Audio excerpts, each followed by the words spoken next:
আসসালামু আলাইকুম। আশা করি সকলে অনেক ভালো আছো।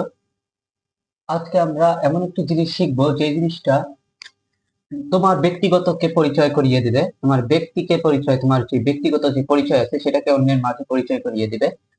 তোমার যেই ডেস্কটপ বা পিসিটি আছে, ল্যাপটপ বা ডেস্কটপ যেটাই হোক না কেন, যে পিসিটি তোমার আছে সেটায় কিন্তু তোমার কোনো নির্দিষ্ট কোনো ছাপ নেই। যে এটা যে তোমারই পিসি তার কোনো নির্দিষ্ট কোনো ছাপ সরাসরি নেই। কিন্তু আছে অবশ্যই, কিন্তু সেটা লুকানো আছে যেটা সবাই খুঁজে বের করতে পারবে না তুমি যতক্ষণ না তাদের দেখাবে। কিন্তু আজকে এমন একটি সেটিংস শেখাবো যে সেটিংসটি করলে তুমি ডেস্কটপ থেকেই তোমার ল্যাপটপ বা কম্পিউটার যেটাই হোক না কেন তোমার ডেস্কটপ থেকেই তারা বুঝতে পারবে এটা আসলেই তোমার কম্পিউটার বা তোমার পিসি। তাহলে চলো আজকের ভিডিওটি শুরু করা যাক। আর এই জিনিসটা দেখলে নিজের মধ্যে একটু আত্মবিশ্বাস চলে আসবে যে এটা আমারই পিসি, আমি নিজের মতো করে সাজাচ্ছি, এরকম একটা বিষয়। তাই চলো আজকে ভিডিওটি শুরু করা যাক। অবশ্যই মনোযোগ সহকারে ভিডিওটি শেষ পর্যন্ত দেখতে হবে। আর হ্যাঁ, ভিডিওটি শুরু করার আগে ছোট্ট একটি অনুরোধ, যদি ভিডিওটি ভালো লাগে থাকে অবশ্যই একটি লাইক দিয়ে জানিয়ে দেবে এবং কমেন্টের মাধ্যমে জানাবে যে আজকের ভিডিওটি কেমন লাগলো। আর অবশ্যই এটাও জানাতে পারো যে নতুন কোনো কিছু জানার আগ্রহ থাকলে সেটাও জানাতে পারো। আর অবশ্যই ভিডিওটি শেয়ার করে দেবে যেন তোমার বন্ধুরা তোমার মাধ্যমে একটু হলেও উপকৃত হয়। আর শেষে চ্যানেলটি সাবস্ক্রাইব করে পাশে বেল আইকনটি অল দিয়ে বাজিয়ে দেবে যেন কোনো ভিডিও মিস না হয়। তাহলে চলো আজকের ভিডিওটি শুরু করা যাক।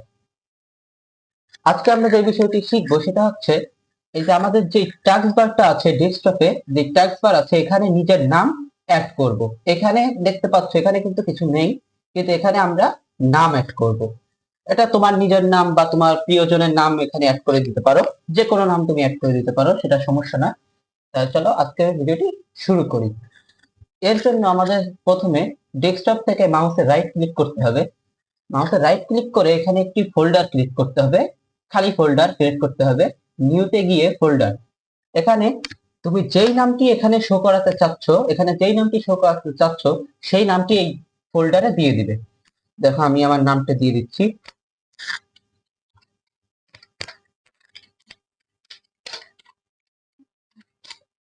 দেখতে পাচ্ছ আমি আমার নামটি দিয়ে দিলাম। এবার আমি কিবোর্ড থেকে এন্টার দিয়ে দিচ্ছি। এন্টার দিলে আমাদের ফোল্ডারটি কিন্তু ক্রিয়েট করা শেষ। এবার আমাদের ছোট্ট একটি কাজ করতে হবে। এবার আমরা টাস্ক বারে মাউসে রাইট ক্লিক করব।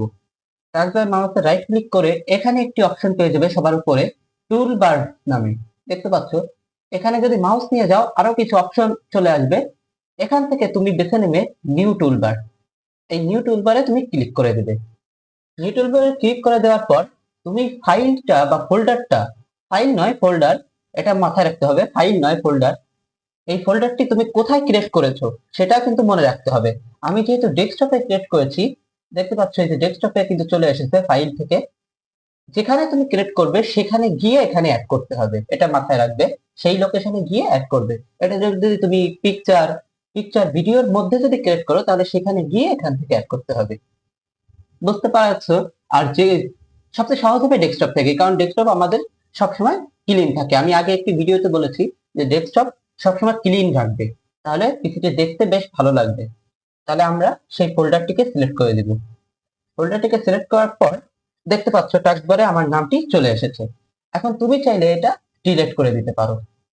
এটা যদি এখন আমরা ডিলিট করে দিই তাও কিন্তু নামটি থেকে যাবে, কোনো চিন্তা নেই। নাম তুমি যতক্ষণ না রিমুভ করবে ততক্ষণ এখানে এইভাবেই থেকে যাবে। এখন দেখো আমরা আরো একটু নিশ্চিত হওয়ার জন্য আমরা আবার সেই লোকেশনে যাই, দিস পিসি ডেস্কটপ। দেখতে পাচ্ছ সেটা কিন্তু চলে গেছে। সেই ফোল্ডারটি কিন্তু নেই, কিন্তু তোমার নামটি কিন্তু রয়ে গেছে। এটা চমৎকার একটি সেটিংস। এটা তোমার ব্যক্তিগত পরিচয় বহন করে, তোমার পরিচয় দেয়। তুমি যখন অন্যকে শেখাও বা কোন টিউটোরিয়াল বানাও তখন যারাই তোমার ভিডিওটি দেখে তারা সহজে বুঝতে পারে যে এটা আসলে কার ভিডিও। হয়তো অডিও না থাকলেও বুঝতে পারবে, আর অডিও থাকলে তো বুঝতেই পারবে। তো আশা করি আজকে ভিডিওটি ভালো লেগেছে। যদি ভিডিওটি ভালো লাগে থাকে অবশ্যই ভিডিওটিতে একটি লাইক দিয়ে জানিয়ে দেবে এবং কমেন্টের মাধ্যমে জানাবে যে আজকে ভিডিওটি কেমন লাগলো। আর অবশ্যই এটাও জানাতে পারো যে কোনো বিষয়ে যদি আগ্রহ থাকে বা কোনো বিষয়ে যদি তোমার বুঝতে সমস্যা হয় সেই বিষয়েও জানাতে পারো। আর অবশ্যই ভিডিওটি শেয়ার করে দেবে যেন তোমার মাধ্যমে তোমার বন্ধুরা একটু হলেও উপকৃত হয়। আর অবশ্যই যদি ভিডিওটি ইউটিউবে দেখে থাকো অবশ্যই চ্যানেলটি সাবস্ক্রাইব করে পাশে বেল আইকনটি অল দিয়ে বাজিয়ে দেবে। এবং যদি তুমি ফেসবুকের মাধ্যমে দেখে থাকো তাহলে ফেসবুক প্রোফাইল এবং ফেসবুক পেজটিকে অবশ্যই ফলো দিয়ে রাখবে। তাহলে আজকে এই পর্যন্তই। সবাই সুস্থ থাকবে, ভালো থাকবে। শেষ পর্যন্ত থাকার জন্য তোমাদের অসংখ্য ধন্যবাদ।